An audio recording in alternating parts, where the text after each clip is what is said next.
It was the high noon hour on Friday. The darkness was set in on the hill of the skull. It was known as Golgotha. The city of Jerusalem was in an uproar. The chill in the air, it shook the spines of steel, and what seemed like an everyday crucifixion turned out to be anything but. The ground was rumbling at its core, the darkness increasing all the more. The mourners were weeping, the soldiers kept watching, the religious people celebrating, the thieves barely breathing, and me watching from a distance since my recent release.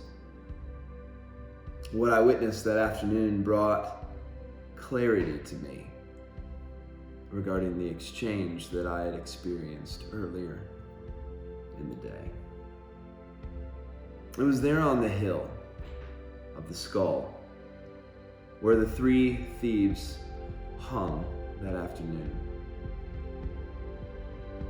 Two of them deserved to be there. The other, well, he was there by imputation and his own choosing. Out of the two thieves that deserved to be there on the hill of death, I saw the one, Jimmy, not see his sin as bad. And so he saw justice as something that was just mean, too mean. And he saw Jesus as just a means to eliminate the perceived injustice being done to him. The other thief, well, that was Aaron. He'd been equally as guilty as Jimmy, yet saw his sin as bad. And the cross of justice, exactly what he deserved. As I watched from a distance, I overheard Jimmy yelling at that third thief, the one by imputation and his own choosing. His name was Jesus. And I heard Jimmy yelling, "If you're really God, get yourself down. Get me down, and then, maybe then, I'll consider believing in you. But if you can't do that, there's no way." You could see Jimmy's desperation. You could see it in his pain. You could see it in his anger.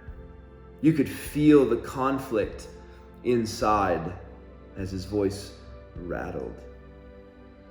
He didn't want to have to admit he was bad, like really bad, so bad that he deserved to be crucified, that he needed someone to rescue him. See, Jimmy, he spent his whole life thinking that he was an invisible thief, yet now he hung face to face with God in the flesh. He hung on his cross because his sin, was made visible. He had no desire to believe he was bad, like really bad, deserving to be killed and in need of saving. And as I watched, my heart just broke and ached because I was there. I was there earlier that morning. But now I'm free from the inside out. The other thief, Aaron, he was actually Jimmy's best friend. They lived inseparable lives, two thieves in the night, if you will, and now there they were, hung on the cross for their crimes. However, listening to Aaron talk to Jesus overwhelmed me to tears. He got it. But how did he get it? was so perplexing to me, but yet overwhelmingly humbling and joyful at the same time. He got it. There he was, guilty, deserving of the consequences, deserving of justice, and there Aaron was speaking to Jimmy. Jimmy, we deserve to be here. We deserve this cross. We've done so much bad, we deserve to be here. But this man, he's done nothing wrong. He doesn't deserve to be here, yet he chooses to be here. Man, listening to his confession just took my breath away. I mean, I didn't even confess until after I experienced freedom's presence. See, mercy fell on me, and I was set free. So I confessed my sin to Jesus. I believed. But now Aaron, hanging, confessing, and remembering the time he saw Jesus love the least of these, love the orphan, love the widow, touch the leper in the square, forgive the sins of many before he chose to now hang on this tree between him and Jimmy. Tears just streamed down my face, but what I heard come out next was so amazing. Jesus, when you enter your kingdom, remember me, cried out Aaron. Faith like a child. Yeah. Faith so simple. Faith, a cry to remember. Aaron got it. He got it. It wasn't complicated. There were no works, just a cry. Jesus, remember me. And Jesus said what I don't think Jimmy thought Aaron was about to hear.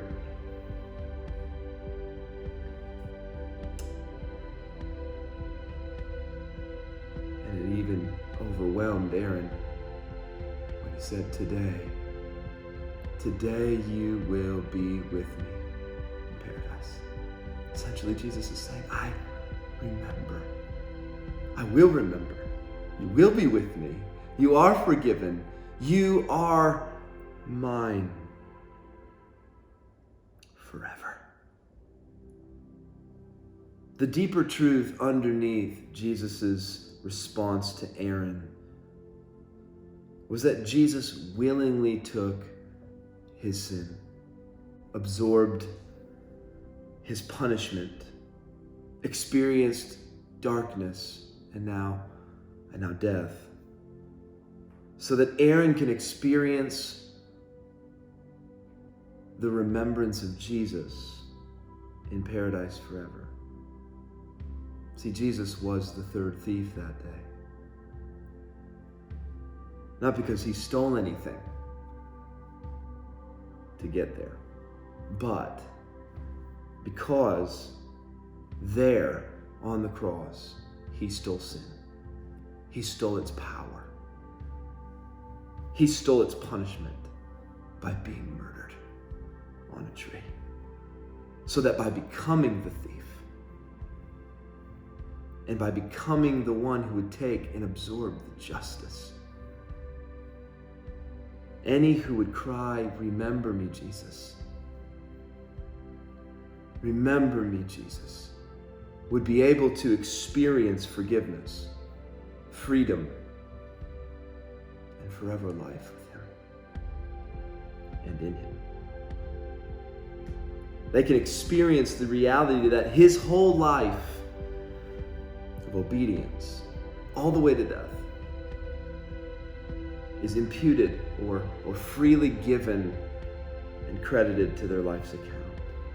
This means in a moment when we cry, remember me, Jesus, Jesus sees us as if we've never sinned and always obeyed. You see, I was scheduled to be on that center cross that day until Jesus took my place. He exchanged places with me so that I could go free and he would die for me. He chose death on a cross.